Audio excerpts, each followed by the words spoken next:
I thought I just ate a caterpillar wearing a wig, but nope, turns out it's a fruit. That weird thing I just popped in my mouth?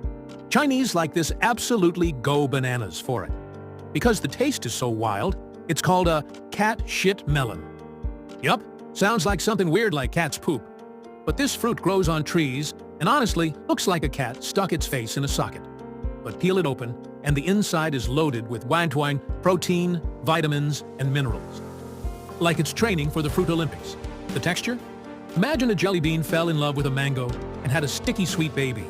It's soft, juicy, sweet, a little gooey, but man, it's good. Some people eat for survival. But this fruit? So tell me, are you brave enough to try the cat shit melon? Or are you gonna let your taste buds miss out on the ride of their life? Subscribe for more interesting facts.